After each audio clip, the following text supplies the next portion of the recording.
Welcome to Vijaya Sadhana online platform. ఈరోజు మనము ఇంగ్లీష్కి సంబంధించి చాలా రిపీటెడ్గా కాంపిటేటివ్ ఎగ్జామ్లో ఇచ్చేటువంటి ఒక ముఖ్యమైన ఎలిమెంట్ గురించి మనం డిస్కస్ చేయబోతున్నాము. దాన్నే స్టేటివ్ వర్బ్స్ అంటాము.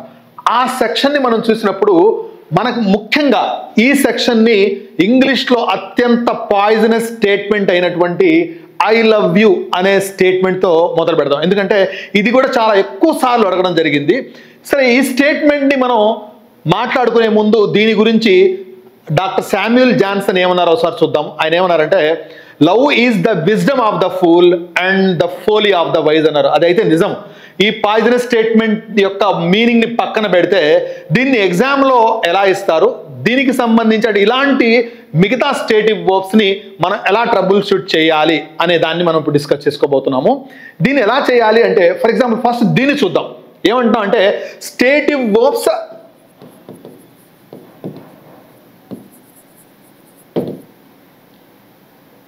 Action verbs. ఈ రెండు రకాల వర్బ్స్ మనం ఇప్పుడు డిస్కస్ చేసుకోబోతున్నాం. Stative verbs, action verbs. Stative verbs అంటే స్థితిని తెలియజేసేటువంటి వర్బ్స్ అన్నమాట. ఈ వర్బ్స్ని కంటిన్యూస్ టెన్స్లో వాడకూడదు. కంటిన్యూస్ టెన్స్లో వాడటానికి వీఆర్ నాట్ అలౌడ్ అనమాట. అంటే ఎప్పుడైనా అవి కాంపిటేటివ్ ఎగ్జామ్లో కంటిన్యూస్ టెన్స్లో కనపడితే దాన్ని మనం కరెక్ట్ చేయాల్సి వస్తే దానికి ముందరున్న టెన్స్ రైట్ ఆన్సర్ అవుతుంది అనమాట. ముందరున్న టెన్స్ అంటే ఏంటి? ఫర్ ఎగ్జాంపుల్ ఈ సెంటెన్స్ తీసుకుందాం. ఇప్పుడు for example I am loving you, ఇది మనకు ప్రెజెంట్ కంటిన్యూస్ టెన్స్లో ఇవ్వడం జరిగింది. Present continuous. ఇప్పుడు ఏమంటున్నాను మీకు, స్టేటివ్ వర్బ్స్ అయినటువంటి see, smell, hear, feel, love, hate, like, dislike, detest, wish, value, mind, remember, recollect, forget, forgive, believe, belong, know, understand, own, owe, possess, have, notice, want, ఇలాంటి stative verbs గురించి మనం చెప్పుకోబోతున్నాం. వీటిలో దేన్ని కూడా కంటిన్యూస్ టెన్స్లో వాడకూడదు. ఎప్పుడు స్టేట్ని తెలియజేయడానికి వాడినట్లయితే, స్టేటివ్ వర్బ్గా వాడినట్లయితే, దాన్నే యాక్షన్ వర్బ్గా వాడినప్పుడు కంటిన్యూస్ టెన్స్లో ఎలా ఉంటుంది అది చూద్దాం ఎలా అనేది. ఫస్ట్ ఇది స్టేటివ్ వర్బ్గా వాడటం జరిగింది. I am loving you present కంటిన్యూస్లో వాడారు. మీకేం చెప్పాను? ప్రెజెంట్ కంటిన్యూస్లో వాడితే దానికి ముందున్న టెన్స్ రైట్ ఆన్సర్. దానికి ముందున్న టెన్స్ ఏంటి? సింపుల్ ప్రెజెంట్ టెన్స్ అనమాట. ఇది సింపుల్ ప్రెజెంట్, ఇది రైట్ ఆన్సర్. ఇది తప్పు అనమాట. ఇది ఎర్రర్ అన్నటువంటి స్టేట్మెంట్. అంటే ప్రెజెంట్ కంటిన్యూస్లోనే ఇస్తారు, సింపుల్ ప్రెజెంట్ టెన్స్లోనే వాడాలని ఏం లేదు. ప్రెజెంట్ కంటిన్యూస్ ఇస్తే సింపుల్ ప్రెజెంట్ టెన్స్లో వాడతాం. ప్రెజెంట్ పర్ఫెక్ట్ కంటిన్యూస్లో ఇస్తే ప్రెజెంట్ పర్ఫెక్ట్లో వాడతాము. పాస్ట్ కంటిన్యూస్ ఇస్తే సింపుల్ పాస్ట్లో వాడతాము. పాస్ట్ పర్ఫెక్ట్ కంటిన్యూస్ ఇస్తే పాస్ట్ పర్ఫెక్ట్లో వాడతాము. ఫ్యూచర్ కంటిన్యూస్ ఇస్తే సింపుల్ ఫ్యూచర్లో వాడతాము. ఫ్యూచర్ పర్ఫెక్ట్ కంటిన్యూస్ ఇస్తే ఫ్యూచర్ పర్ఫెక్ట్లో వాడతాము. అంటే ఈ 6 కంటిన్యూస్ టెన్సెస్లో మనకి ఎర్రర్ ఇవ్వడానికి అవకాశం ఉంది. 6ఇంట్లో ఏ కంటిన్యూస్ టెన్స్లో ఇచ్చినా దానికి ముందున్న టెన్స్ రైట్ ఆన్సర్ అవుతుంది. ఇప్పుడు మనము నెక్స్ట్ చూద్దాం. ఇప్పుడు ఈ స్టేటివ్ వర్బ్స్ ఏంటి, వీటిని ఇలా కంటిన్యూస్ టెన్స్లో వాడకూడదు అంటున్నాం కదా. ఇవి ఏం తెలియజేస్తాయి అంటే, ఇవి సెన్సెస్ని కానీ, థాట్స్ని కానీ, ఎమోషన్స్ని కానీ, పొజిషన్ని కానీ తెలియజేస్తాయి అన్నమాట. ఈ 4 విషయాల్ని తెలియజేసేటువంటి ఈ స్టేటివ్ వర్బ్స్ని కంటిన్యూస్ టెన్స్లో వాడకూడదు. అర్థమైందా? సో ఏంటవి? ఇందాక చెప్పుకున్నట్టు see, smell, hear, feel, love, hate, like, dislike, detest, wish, value, mind, remember, recollect, forget, forgive, believe, belong, know, understand, own, owe, possess, notice, have, prefer, appear, taste, sound, measure, promise, wear, look, seem, agree, doubt, guess, imagine, mean, recognise, suspect, think, ఇలాంటి stative వర్బ్స్ని continuous టెన్స్లో వాడకూడదు. వీటిలోంచి ఏదో దాన్ని మనకి ఏం చేస్తారంటే continuous టెన్స్లో ఇస్తారు. మనకు దానికి ముందున్న టెన్స్లోకి మనం మార్చుకోవాలి. ఫర్ ఎగ్జాంపుల్ ఏదో దాన్ని తీసుకున్నాం, లైక్ అనే దాన్ని తీసుకున్నాం. He is not liking her. He is not liking her. ఇది ఏ టెన్స్లో ఉంది? ప్రెజెంట్ కంటిన్యూస్ టెన్స్లో ఉంది. ఈ ప్రెజెంట్ కంటిన్యూస్ టెన్స్లో ఉన్న దాన్ని కరెక్ట్ చేయమంటే మీకేం చెప్పాను? ఏ కంటిన్యూస్ టెన్స్లో ఉంటే దానికి ముందున్న టెన్స్కి మారితే రైట్ ఆన్సర్. ఇప్పుడు చెప్తున్నాను చూడండి, the previous tense of given continuous tense would be the right choice. So when you are asked to choose the right option, if options are given, లేదా you are asked to correct it, లేదా error ఒకటే detect చేయాలి, detect చేశారు, కానీ right answer ఏంటి తెలియాలి కదా. Right answer ఏంటంటే ఏ కంటిన్యూస్ టెన్స్ లో ఉంటే దానికి ముందరున్న టెన్స్ రైట్ ఆన్సర్. ఇదేమో ప్రెసెంట్ కంటిన్యూస్ లో ఉంది, దానికి ముందరున్న టెన్స్ అంటే ఏంటి సింపుల్ ప్రెసెంట్ టెన్స్. ఈ సింపుల్ ప్రెసెంట్ టెన్స్ లో మార్చాలి. Simple present tense positive structure అనుకోండి, పాజిటివ్ స్టేట్మెంట్ స్ట్రక్చర్ అయితే V1 కానీ V1 ప్లస్ SRES కానీ వస్తుంది. కానీ ఇక్కడ నాట్ ఉంది కాబట్టి negative statement structure. Simple present tense లో నెగిటివ్ స్టేట్మెంట్ స్ట్రక్చర్ ఏమొస్తుంది, డస్ కానీ డూ కానీ వచ్చి నాట్ వచ్చి V1 వస్తుంది. ఈ స్ట్రక్చర్ ని వాడుకోవాలి. సో హీ వచ్చింది కాబట్టి డస్ వాడుకుంటాం. సో సింపుల్ ప్రెసెంట్ టెన్స్ లో ఏముంటుంది, హీ డజంట్ లైక్ హర్. ఇది రైట్ ఆన్సర్. అర్థమవుతుందా. సో ఏ కంటిన్యూస్ టెన్స్ లో ఇస్తే దానికి ముందున్న టెన్స్ రైట్ ఆన్సర్. కంటిన్యూస్ టెన్స్ లో ఉంటే మొత్తం పాజిటివ్ స్టేట్మెంట్స్ ఏమి ఇవ్వరు కదా. సో ఒక వర్బ్ తీసుకొని డిఫరెంట్ టెన్సెస్ లో ఇచ్చినప్పుడు ఎలా కరెక్ట్ చేయాలో చూద్దాం ఒక్కసారి. చూద్దాం. ఇప్పుడు అండర్స్టాండ్ అనేటువంటి ఒక వర్బ్ తీసుకున్నాం. I am understanding you, understanding it now. ఇది ఏ టెన్స్ లో ఉంది, ప్రెసెంట్ కంటిన్యూస్ టెన్స్ లో ఉంది. ఇప్పుడు మనం రైట్ ఆన్సర్ అంటే ఏం చేయాలి, దీన్ని కరెక్ట్ చేయాలి అంటే ఏం చేయాలి, ప్రెసెంట్ కంటిన్యూస్ లో ఉంటే దానికి ముందున్న టెన్స్ రైట్ ఆన్సర్ అంటున్నాం కదా. దానికి ముందున్న టెన్స్ అంటే ఏంటది, simple present tense. Simple present tense లో ఇవన్నీ పాజిటివ్లు ఉన్నాయి కదా. సింపుల్ ప్రెసెంట్ టెన్స్ లో V1 కానీ V1 ప్లస్ SRES కానీ వస్తుంది. ఇది స్ట్రక్చర్ తీసుకున్నట్లయితే ఐ ఉంది కాబట్టి V1 వాడతాం. అంటే ఏం వాడతాము, ఐ అండర్స్టాండ్ ఇట్ నౌ. అంటే ప్రెసెంట్ కంటిన్యూస్ టెన్స్ ని సింపుల్ ప్రెసెంట్ టెన్స్ లో వాడినట్లయితే అది రైట్ ఆన్సర్ అవుతుంది, కరెక్ట్ ఆన్సర్ అవుతుంది. ఇలా అలాగే తర్వాత స్టేట్మెంట్ చూద్దాం. ఇప్పుడు I have been understanding it for 10 years. For plus time అనే ఇండికేటర్ ఉన్నప్పుడు ప్రెసెంట్ పర్ఫెక్ట్ కంటిన్యూసే వాడాలి. ఇందాక కూడాను నౌ ఉంటే ప్రెసెంట్ కంటిన్యూసే వాడాలి, కానీ ఆ వర్బ్ కంటిన్యూస్ టెన్స్ లో వాడకూడదు కాబట్టి ముందు టెన్స్కి వెళ్ళిపోయాం. ఇక్కడ కూడా సిన్స్ కానీ ఫర్ కానీ వచ్చి టైం మెన్షన్ చేసినట్లయితే ప్రెసెంట్ పర్ఫెక్ట్ కంటిన్యూసే వాడాలి. కానీ ఈ వర్బ్ ని కంటిన్యూస్ టెన్స్ లో వాడకూడదు కాబట్టి దాని ముందర టెన్స్. ఇది ఏం టెన్స్, ఇది have been plus V4 present perfect continuous tense లో ఉంది. దానికి రైట్ ఆన్సర్ ఏంటి, ముందున్న టెన్స్ ప్రెసెంట్ పర్ఫెక్ట్ లో మార్చాలి. ప్రెసెంట్ పర్ఫెక్ట్ స్ట్రక్చర్ అంటే ఏముంటుంది, హ్యాస్ గానీ హ్యావ్ గానీ వచ్చి V3 వస్తుంది. ఈ స్ట్రక్చర్ లో మార్చాలి. ఫర్ ఎగ్జాంపుల్ దీన్ని మారుద్దాం. I have understood it for 10 years. అంటే ఈ ఇండికేటర్ ఇక్కడ మ్యాచ్ అవుతుంది. సో మనం తెలుసుకున్న విషయం ఏంటంటే ఇక్కడ ఏ కంటిన్యూస్ టెన్స్ లో ఉంటే దానికి ముందరున్న టెన్స్ రైట్ ఆన్సర్. ఇప్పుడు ప్రెసెంట్ పర్ఫెక్ట్ కంటిన్యూస్ లో ఉంది కదా, దానికి ముందరున్న ఆన్సర్ ఏంటి, ప్రెసెంట్ పర్ఫెక్ట్ టెన్స్ లో వాడితే కరెక్ట్ అన్నమాట. ఓకే సరే, తర్వాత చూద్దాం. వాజ్ అండర్స్టాండింగ్ ఇదే టెన్స్ లో ఉంది, పాస్ట్ కంటిన్యూస్ టెన్స్ లో ఉంది. ఇప్పుడు ఏం చెప్పాము, ఏ కంటిన్యూస్ టెన్స్ లో ఉంటే దానికి ముందున్న టెన్స్ రైట్ ఆన్సర్ కదా. పాస్ట్ కంటిన్యూస్ కి ముందున్న టెన్స్ అంటే ఏ టెన్స్ ఉంటుంది, సింపుల్ పాస్ట్ టెన్స్ ఉంటుంది. సింపుల్ పాస్ట్ టెన్స్ స్ట్రక్చర్ ఏముంటుంది, V2 ఉంటుంది. అంటే was were ప్లస్ V4 ని V2 గా మారిస్తే రైట్ ఆన్సర్ అన్నమాట. అంటే అది తప్పు, ఎలా చేయకూడదు. కానీ ఇక్కడ వెన్ అనే ఇండికేటర్ ఉంది కాబట్టి పాస్ట్ కంటిన్యూస్ కరెక్ట్, కానీ ఈ వర్బ్ ని కంటిన్యూస్ టెన్స్ లో వాడకూడదు కాబట్టి దాని ముందు టెన్స్ కి మార్చుకుంటాం అనమాట. ఐ అండర్స్టూడ్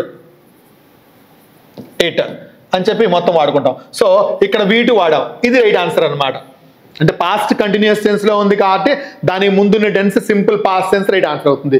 తర్వాత చూద్దాం. I had been understanding it till 5 PM yesterday. So till until వచ్చి ఒక పాస్ట్ ఇండికేటర్ ఉంటే పాస్ట్ పర్ఫెక్ట్ కంటిన్యూస్ టెన్స్ లో వాడచ్చు. మరి ఆ ఇండికేటర్ ప్రకారం చూస్తే అది టెన్స్ కరెక్టే, కానీ ఆ వర్బ్ కంటిన్యూస్ టెన్స్ లో ఉండకూడదు కాబట్టి దానికి ముందున్న టెన్స్ పాస్ట్ పర్ఫెక్ట్ కంటిన్యూస్ కి ముందున్న టెన్స్ అంటే ఏముంటుంది, పాస్ట్ పర్ఫెక్ట్ లోకి మార్చాలి. పాస్ట్ పర్ఫెక్ట్ అంటే ఏం స్ట్రక్చర్ ఏంటి, హ్యాడ్ ప్లస్ V3 లోకి మార్చాలి. సో ఏమంటాము, ఐ హ్యాడ్ అండర్స్టూడ్ ఇట్, ఇలా వాడతాం. సో పాస్ట్ పర్ఫెక్ట్ కంటిన్యూస్ లో ఉంది, దేంట్లోకి మారిస్తే రైట్ ఆన్సర్ అవుతుంది, పాస్ట్ పర్ఫెక్ట్ కి. తర్వాత చూద్దాం. ఐ విల్ బి అండర్స్టాండింగ్ అంటే ఇది ఫ్యూచర్ కంటిన్యూస్ టెన్స్ లో ఉంది. మరి ఫ్యూచర్ కంటిన్యూస్ లో ఉంటే దానికి ముందున టెన్స్ కి మార్చుకోవాలి కదా. దానికి ముందున టెన్స్ ఏంటి, సింపుల్ ఫ్యూచర్. సింపుల్ ఫ్యూచర్ అనగానే ఏం వస్తుంది, విల్ గాని షల్ గాని వచ్చి V1 వస్తుంది. ఐ పక్కన విల్ వాడచ్చు, షల్ వాడచ్చు. ట్రెడిషనల్ ఇంగ్లీష్ ప్రకారము ఐ పక్కన షల్ వాడతాము. సో విల్ కూడా యాక్సెప్టబులే. సో చూద్దాం మనం ఇప్పుడు ఏమంటాము, ఫ్యూచర్ కంటిన్యూస్ టెన్స్ లో ఉన్న దాన్ని సింపుల్ ఫ్యూచర్ కి మార్చాలి. I will understand it. So will understand simple future లోకి మార్చాము. అంటే ఫ్యూచర్ కంటిన్యూస్ టెన్స్ లో ఉన్న దాన్ని సింపుల్ ఫ్యూచర్ టెన్స్ లోకి మార్చినట్లయితే అది కరెక్ట్ అవుతుంది. నెక్స్ట్ చూద్దాం, I will have been understanding అంటే ఏ టెన్స్ లో ఉంది, ఇది ఫ్యూచర్ పర్ఫెక్ట్ కంటిన్యూస్ లో ఉంది. ఫ్యూచర్ పర్ఫెక్ట్ కంటిన్యూస్ లో ఉంది. దానికి ముందున్న టెన్స్ రైట్ ఆన్సర్ కదా. ఎందుకు, ఏ కంటిన్యూస్ టెన్స్ లో వాడకూడదు కదా. ఫ్యూచర్ పర్ఫెక్ట్ కంటిన్యూస్ కి ముందున్న టెన్స్ ఏంటి, ఫ్యూచర్ పర్ఫెక్ట్. అంటే స్ట్రక్చర్ ఎలా ఉంటుంది, విల్ గాని షల్ గాని వచ్చి, విల్ గాని షల్ గాని వచ్చి, హ్యావ్ వచ్చి ప్లస్ V3 వస్తుంది. Will shall plus have plus V3 కదా. సో అలా మార్చుకోవచ్చు. So I will have understood it ఇలా వస్తుంది. సో ఈ విధంగా అంటే దీన్ని బట్టి మీరు ఏం అర్థం చేసుకోవాలంటే, ఎప్పుడు ఎగ్జామ్లో ప్రెసెంట్ కంటిన్యూస్ టెన్స్ లోనే ఎవరు మీరు సింపుల్ ప్రెసెంట్ టెన్స్ మార్చడానికి. సో అది కూడా కాక ఇండికేటర్స్ కరెక్ట్గా ఉంటాయి. ఎందుకంటే మన డౌట్ రాకుండా, ఇప్పుడు నవ్వు ఉంది, నవ్వు ఉంటే ప్రెసెంట్ కంటిన్యూస్ వాడాలి కదా, మన డౌట్ రాదు. సో నవ్వు ఉంది కాబట్టి ప్రెసెంట్ కంటిన్యూస్ వాడాలి. మరి తప్పు ఎక్కడుందో తెలియదు కదా. సో అందుకోసమే ఈ స్టేటివ్ వర్బ్స్ మనం గుర్తుపెట్టుకోవాలి. See, smell, hear, feel, love, hate, like, dislike, detest, wish, value, mind, remember, recollect, forget, forgive, believe, belong, know, understand, own, owe, possess, మొత్తం లిస్ట్ మొత్తం మనం బై హార్ట్ చేయాల్సిందే. కాకపోతే రెండు విషయాలు గుర్తుపెట్టుకోవాలి. స్టేటివ్ వర్బ్ గా మారినప్పుడు, స్టేటివ్ వర్బ్ గా యూజ్ చేసినప్పుడు కంటిన్యూస్ టెన్స్ లో వాడకూడదు. ఏ కంటిన్యూస్ టెన్స్ లో ఇస్తే దానికి ముందరున్న టెన్స్ రైట్ ఆన్సర్ అని తెలుసుకోవాలి. ఓకే, సో స్టేటివ్ వర్బ్స్ గా మాత్రమే వాడినప్పుడు, అంటే స్టేటివ్ వర్బ్స్ గా కాకుండా యాక్షన్ వర్బ్స్ గా, డైనమిక్ వర్బ్స్ గా అంటాం. యాక్షన్ లేదా డైనమిక్ రెండు ఒకటే. ఇలా వాడినప్పుడు మాత్రం కంటిన్యూస్ టెన్స్ లో ఎలా చేయొచ్చు ఈ వర్బ్స్ ని కూడా. వీటిలో చాలా వర్బ్స్ ని అవి చూద్దాం. ఇప్పుడు a few stative verbs, for example, look, think, see, feel, appear, smell, taste, have, weigh. ఈ వర్బ్స్ అనుకోండి, వీటిని స్టేటివ్ వర్బ్స్ గా వాడడంతో పాటు యాక్షన్ లేదా డైనమిక్ వర్బ్స్ అంటారు. వీటిని యాక్షన్ లేదా డైనమిక్ వర్బ్స్ గా కూడా వాడచ్చు. యాక్షన్ లేదా డైనమిక్ వర్బ్ గా వాడినప్పుడు వాటిని కంటిన్యూస్ టెన్స్ లో వాడటానికి అవకాశం ఉంది. ఇప్పుడు చూడండి, ఇక్కడ ఈ వర్బ్స్ ని స్టేటివ్ వర్బ్ గా వాడినప్పుడు ఎలా, యాక్షన్ వర్బ్ గా వాడినప్పుడు ఎలా ఉంటాయో చూద్దాం ఒక్కసారి. ఇప్పుడు మనం గమనించాం, షీ లుక్స్ గుడ్, ఇది స్టేటివ్ వర్బ్. బాగా కనబడుతుంది, బాగుంది, చూస్తే బాగుంది అంటే హెల్దీగా ఉందో, ఫిట్గా ఉందో, ఆనందంగా ఉందో ఏదో చెప్పడానికి వాడాం. ఆమె చూస్తుంది అని అర్థం కాదు కదా, యాక్షన్ కాదు కదా, స్టేట్. సో ఇక్కడ కంటిన్యూస్ టెన్స్ వాడటానికి వీల్లేదు. దాన్నే ఇప్పుడు ఈ V1 ప్లస్ S ని ప్రెసెంట్ కంటిన్యూస్ లో మార్చాం. She is looking good now, ఇది తప్పనమాట. ఎందుకు, స్టేట్ తెలియజేస్తుంది కదా. స్టేట్ ని తెలియచేయడానికి ఈ వర్బ్ ని వాడినప్పుడు కంటిన్యూస్ టెన్స్ తప్పు కదా, వాడకూడదు. దీన్ని యాక్షన్ తెలియడానికి డైనమిక్ వర్బ్ గా మనం వాడినట్లయితే అప్పుడు కంటిన్యూస్ వస్తుంది. ఎలా చూడండి, she is looking at him now. ఇక్కడ షీ ఈజ్ లుకింగ్ అంటే ఆమె కనబడుతుంది అనే అర్థం కాదు కదా, ఆమె చూస్తుంది, అతని వైపు చూస్తుంది, చూడడం అనే పని చేస్తుంది అంటే యాక్షన్ తెలియజేస్తుంది. అక్కడ కంటిన్యూస్ ఈజ్ అలౌడ్. సో ఇది కరెక్ట్ అన్నమాట. సో ఈ రెండు డిఫరెన్స్ తెలియాలి. అంటే స్టేటివ్ వర్బ్ గా వాడడం అంటే ఏంటి, యాక్షన్ వర్బ్ గా, యాక్షన్ అంటే ఒక పనిని తెలియజేయడం. ఈ మిగతా ఎగ్జాంపుల్స్ చూసినట్లయితే మనకు ఐడియా వస్తుంది. ఇక్కడ చూద్దాం, I think he is a good writer. నేను అతను గుడ్ రైటర్ గా భావిస్తున్నాను. భావించడం అనేది యాక్షన్ కాదు కదా అనేది చెప్పడం జరిగింది. దీన్ని కంటిన్యూస్ టెన్స్ లో వాడకూడదు. ఒకవేళ I am thinking he is a good writer, ఇది తప్పనమాట.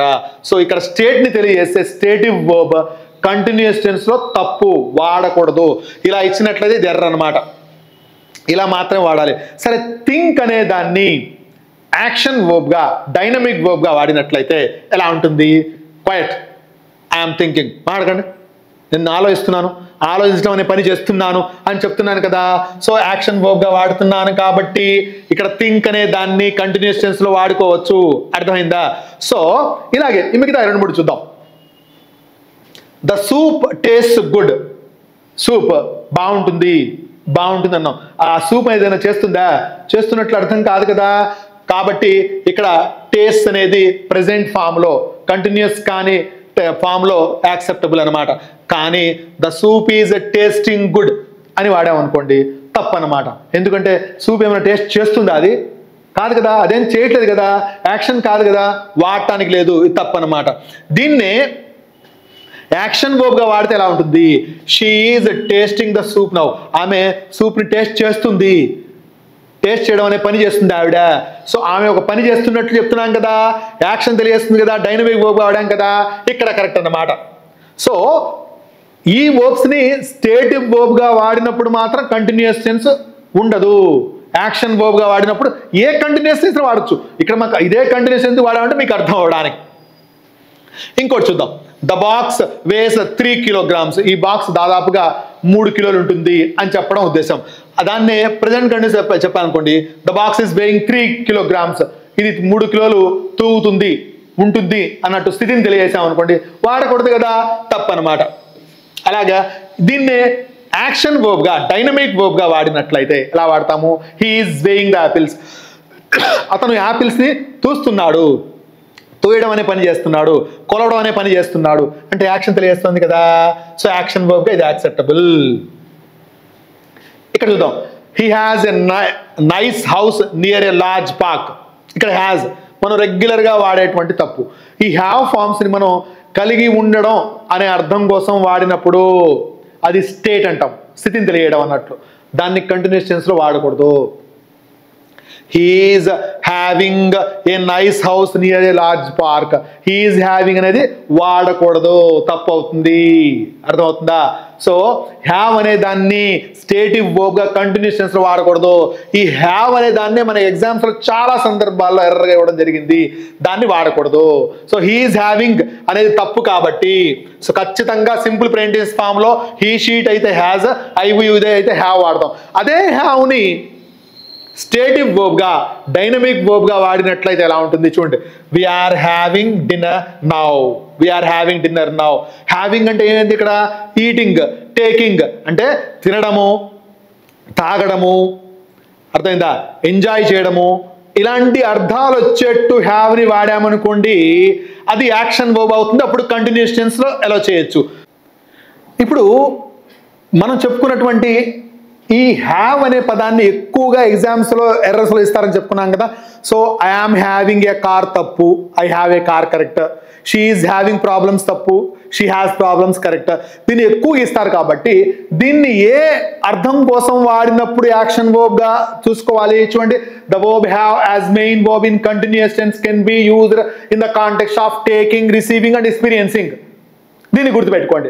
సో టేకింగ్ కానీ, రిసీవింగ్ కానీ, ఎక్స్పీరియన్సింగ్ కానీ ఈ 3 కాంటెక్స్ట్లో హ్యావ్ని వాడినట్లయితే యాక్షన్ వర్బ్గా. దీన్ని స్పెసిఫిక్గా ఎందుకు చెప్తున్నానంటే ఎక్కువ సందర్భాల్లో హ్యావ్ అనే దాన్నే మనకి ఎర్రర్స్లో ఇస్తారనమాట. ఇచ్చినప్పుడు అది ఒకవేళ కంటిన్యూస్ టెన్స్లో వాడటానికి అవకాశం ఉందా లేదా, వాడితే అది కరెక్ట్ ఏమో తెలుసుకోవాలి కదా, ఇంకో ఏరియాలో మిస్టేక్ ఉందో మనం తెలుసుకోవాలి కదా. హ్యావింగ్ కనపడగానే తప్పు ఉన్నట్లు కాదు కదా. So I am having breakfast అంటే ఇక్కడ ఏంటి, మనం తీసుకుంటున్నాను అని అర్థం వస్తుందిగా, కాబట్టి conditions correct. The baby is having bath అంటే స్నానం చేయడం అంటే చెప్పాను కదా, తినడము, స్నానం చేయడము, తాగడము లేదా ఎంజాయ్ చేయడము ఇలాంటి అర్థాలు రావడానికి హ్యావ్ని వాడినట్లయితే కంటిన్యూస్ టెన్స్లో కరెక్టే. చూడండి, she is having bath, she is having coffee. Having అంటే తాగుతుందని అర్థం కదా. సో యాక్షన్ తెలియజేస్తుంది కదా, డైనమిక్ వర్బే కదా. సో ఇక్కడ కూడా కరెక్టే. వీఆర్ హ్యావింగ్ బ్యూటిఫుల్ వెదర్ ఇక్కడ కూడా యాక్షన్ తెలియజేస్తున్నట్లే, ఎంజాయింగ్ అనే అర్థం వస్తుంది కదా. కాబట్టి మీరు ఏం గుర్తుపెట్టుకోవాలంటే టేకింగ్, రిసీవింగ్, ఎక్స్పీరియన్సింగ్ అంటే తిన్నట్లు, తాగుతున్నట్లు, స్నానం చేస్తున్నట్లు, ఎంజాయ్ చేస్తున్నట్లు అర్థం రావడానికి హ్యావ్ని వాడినట్లయితే కంటిన్యూస్ టెన్స్ కరెక్టే, యాక్సెప్టబులే. మిగతా సందర్భాల్లో మాత్రమే యాక్సెప్ట్ చేయరు. ఓకే, సో ఇవి స్టేటివ్ వర్బ్స్ చాలా చాలా ముఖ్యమైన అనమాట. మీరు ఏం గుర్తుపెట్టుకుంటారంటే ఈ స్టేటివ్ వర్బ్స్ అయినటువంటి ఈ లిస్ట్ చాలా గుర్తుపెట్టుకోవాలి. ఏంటి? See, smell, hear, feel, love, hate, like, dislike ఈ వర్డ్స్ ఎక్కడ కనపడినా ఫస్ట్ చూడండి ఇవి స్టేటివ్ వర్బ్స్ గా వాడారా, డైనమిక్ వర్బ్స్ గా వాడారా. స్టేటివ్ వర్బ్స్ గా వాడితే కంటిన్యూస్ టెన్స్ ఉండదు. ప్రెజెంట్ కంటిన్యూస్ లో ఉంటే సింపుల్ ప్రెజెంట్ టెన్స్ మార్చేయాలి. ప్రెజెంట్ పర్ఫెక్ట్ కండిషన్ ఉంటే ప్రెజెంట్ పర్ఫెక్ట్ మారాలి. పాస్ట్ కండిషన్ ఉంటే సింపుల్ పాస్ట్ మారాలి. పాస్ట్ పర్ఫెక్ట్ కండిషన్ ఉంటే పాస్ట్ పర్ఫెక్ట్ మారాలి, ఫ్యూచర్ కండిషన్ ఉంటే సింపుల్ ఫ్యూచర్కి మారాలి, ఫ్యూచర్ పర్ఫెక్ట్ కండిషన్ ఉంటే ఫ్యూచర్ పర్ఫెక్ట్కి మారాలి. అంటే మారితేనే కరెక్ట్ అన్నమాట. అవి మనం తెలుసుకోవాలి. సో ఈ వర్బ్స్ మనము గమనించినట్లయితే ఈ అండర్స్టాండింగ్ అనే కాంటెక్స్ట్ ద్వారా మనకు చెప్పడం జరిగింది. ఇప్పుడు మనం స్టేటివ్ వర్బ్స్ గురించి డిస్కస్ చేశాము. చివరిగా ఈ స్టేటివ్ వర్బ్స్ని కంటిన్యూయస్ టెన్స్లో వాడకూడదనే విషయాన్ని మనం గమనించాం కదా. ఈ see, smell, hear, feel, love, hate, like, dislike, detest, wish, value, mind, remember, recollect, forget, forgive, believe, belong, know, understand, own, owe, possess, have, notice ఇలాంటి చాలా పదాలు చూసాం మనం. వీటన్నిటిని కంటిన్యూస్ టెన్స్లో వాడకూడదు. స్టేటివ్ వర్బ్గా వాడినప్పుడు కంటిన్యూస్ టెన్స్ పనికిరాదు, కుదరదు. సో అవి మనకి ఎగ్జామ్లో ఇస్తారు. అక్కడ ఎర్ర అన్నట్టు మనం ఐడెంటిఫై చేయాలి. మనల్ని కరెక్ట్ చేయమంటే దానికి ముందున్న టెన్స్ వెళ్ళాలని చెప్పుకున్నాం. అయితే ఈ కాన్సెప్ట్ని ఈ స్టేటివ్ వర్బ్స్